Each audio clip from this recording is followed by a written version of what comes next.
शिक्षा का अधिकार, सबका अधिकार। यह एक ऐसा अधिकार है जो हर बच्चे को मिलना चाहिए, चाहे वह किसी भी पृष्ठभूमि से हो।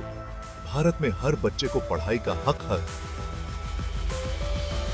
है। यह सन्निहित आपकी है। कमी उन्हें एक उज्जवल भविष्य की ओर ले जाता है और उनके जीवन को बेहतर बनाता है। यह हमने हमारे संविधान में लिखा है। संविधान ने यह सुनिश्चित किया है कि हर बच्चे को शिक्षा का अधिकार मिले ताकि वे अपने सपनों को पूरा कर सकें। लेकिन कई बार पैसे की तंगी आड़े आ जाती है। गरीब परिवारों के लिए अपने बच्चों को स्कूल भेजना एक बड़ी चुनौती बन जाता है। खासकर अनुसूचित जाति के बच्चों के लिए आगे पढ़ाई करना मुश्किल हो जाता है। उनके पास संसाधनों की कमी होती है, जिससे उनकी शिक्षा अधूरी रह जाती है। सरकार ने इन बच्चों के सपनों को पूरा करने के लिए एक नया तरीका निकाला है। यह तरीका उन्हें शिक्षा के क्षेत्र में आगे बढ़ने का मौका देता है। इस तरीके को कहते हैं पोस्ट मैट्रिक स्कॉलरशिप। यह स्कॉलरशिप उन छात्रों के लिए है जो अपनी माध्यमिक शिक्षा पूरी कर चुके हैं और आगे पढ़ाई करना चाहते हैं। यह स्कॉलरशिप अनुसूचित जाति के छात्रों के लिए बहुत बड़ी मदद है। इससे उन्हें आर्थिक सहायता मिलती है, जिससे वे अपनी पढ़ाई जारी रख सकते हैं। इससे वे आगे पढ़ाई कर सकते हैं और अपने सपने पूरे कर सकते हैं। यह स्कॉलरशिप उन्हें उच्च शिक्षा प्राप्त करने का अवसर देती है। इससे उन्हें पैसे के मामले में आत्मनिर्भर बनने में मदद मिलती है। यह उन्हें एक बेहतर भविष्य की ओर ले जाती है, जहां वे अपने और अपने परिवार के लिए एक अच्छा जीवन बना सकते हैं।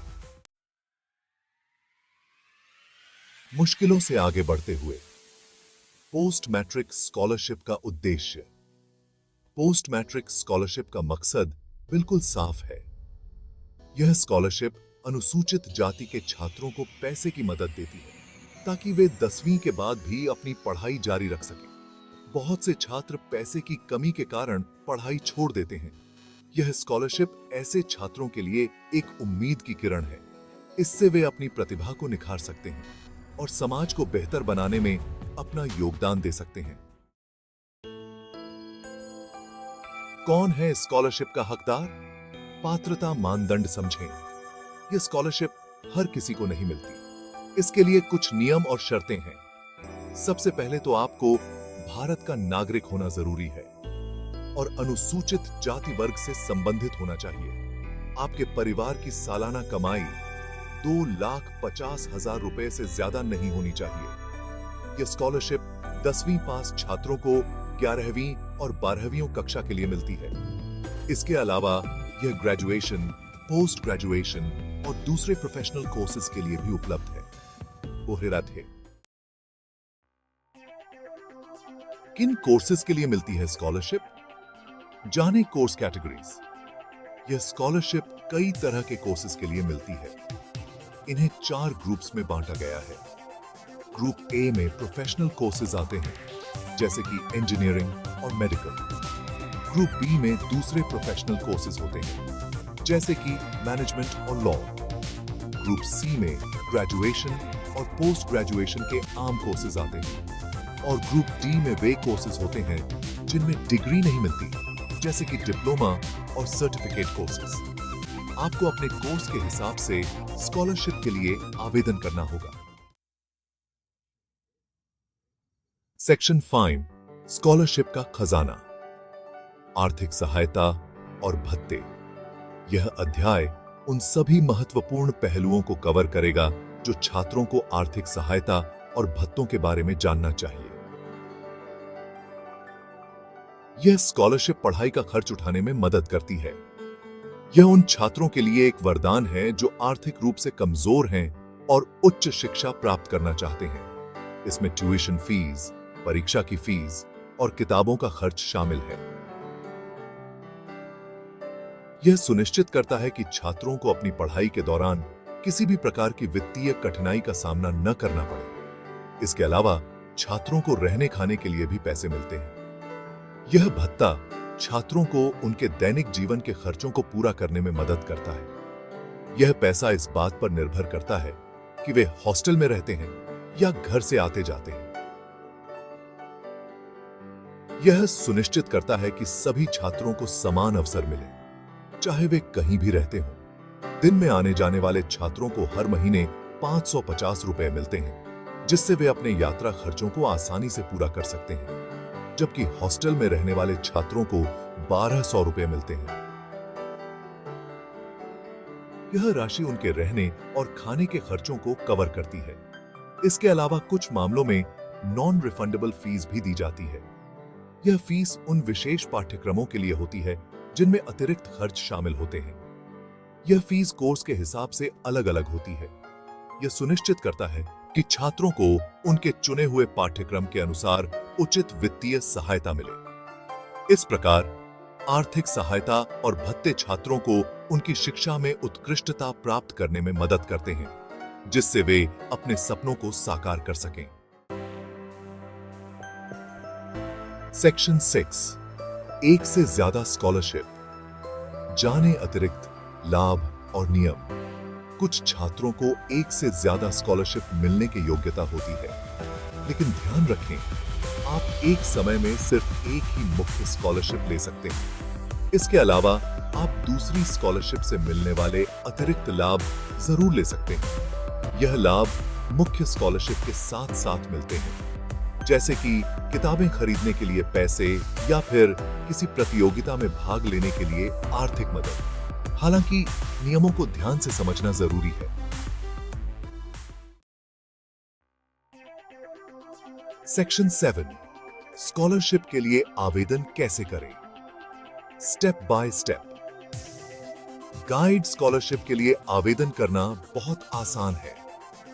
यह प्रक्रिया कुछ सरल चरणों में पूरी की जा सकती है। सबसे पहले आपको नेशनल स्कॉलरशिप पोर्टल (एनएसपी) की वेबसाइट पर जाना होगा। यह एक केंद्रीयकृत पोर्टल है जहां विभिन्न प्रकार की स्कॉलरशिप्स की जानकारी मिलती है। वहां आपको अपना रजिस्ट्रेशन कराना होगा। रजिस्ट्रेशन के लिए आपको अपनी व्यक्तिगत जानकारी जैसे नाम, पता और संपर्क विवरण भरने होंगे। रजिस्ट्रेशन के बाद आप स्कॉलरशिप के लिए ऑनलाइन आवेदन कर सकते हैं।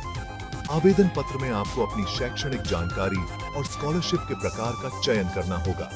आवेदन के साथ आपको कुछ जरूरी डॉक्यूमेंट्स भी अपलोड करने होंगे।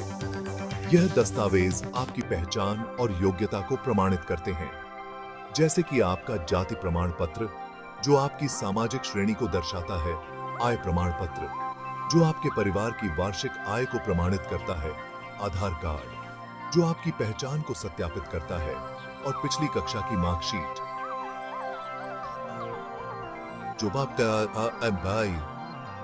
जो आपकी शैक्षणिक योग्यता को दर्शाती है। हर राज्य के अपने नियम हो सकते हैं, इसलिए यह सुनिश्चित करें कि आप अपने राज्य के नियमों का पालन कर रहे हैं। इसलिए अपने राज्य के समाज कल्याण विभाग की वेबसाइट भी चेक कर लें। वहां आपको राज्य विशिष्ट स्कॉलरशिप्स और उनके आवेदन प्रक्रिया की जानकारी मिलेगी।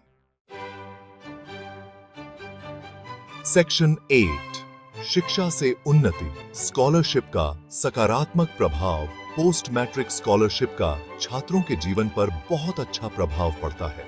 यह उन्हें पढ़ाई के रास्ते पर आगे बढ़ने का मौका देता है, जिससे वे अपने सपने पूरे कर सकें और पैसे के मामले में आत्मनिर्भर बन सकें। यह स्कॉलरशिप न सिर्फ छात्रों बल्कि उनके परिवारों के लिए भी फायदेमंद है। इससे उनके परिवारों को आर्थिक बोझ उठाने में मदद मिलती है और उनके बच्चे बेहतर भविष्य की ओर कदम बढ़ा पाते हैं।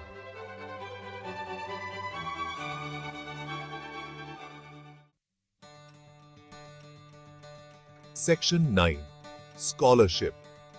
समाज के लिए एक कदम। यह स्कॉलरशिप सिर्फ एक सरकारी योजना नहीं है, यह समाज के लिए एक महत्वपूर्ण कदम है। यह अनुसूचित जाति के छात्रों को आगे बढ़ने का मौका देती है, ताकि वे समाज को आगे बढ़ाने में अपना योगदान दे सकें। जब समाज का हर वर्ग शिक्षित होगा, तभी हमारा देश तरक्की करेगा। यह स्कॉलरशिप इसी दिशा में एक सार्थक प्रयास है। सेक्शन 10, जानकारी बांटें, जिंदगी संवारें। यह जरूरी है कि इस स्कॉलरशिप की जानकारी ज्यादा से ज्यादा लोगों तक पहुंचे। इसके लिए आपको आगे आना होगा। यह जानकारी अपने दोस्तों, रिश्तेदारों और जान पहचान वालों के साथ शेयर करें। हो सकता है कि आपकी एक छोटी सी कोशिश किसी के सपने को पूरा करने में मददगार साबित हो। तो देर किस बात की? आज ही इस जानकारी को फैलाएं और दूसरों की जिंदगी बनाने में अपना योगदान दें।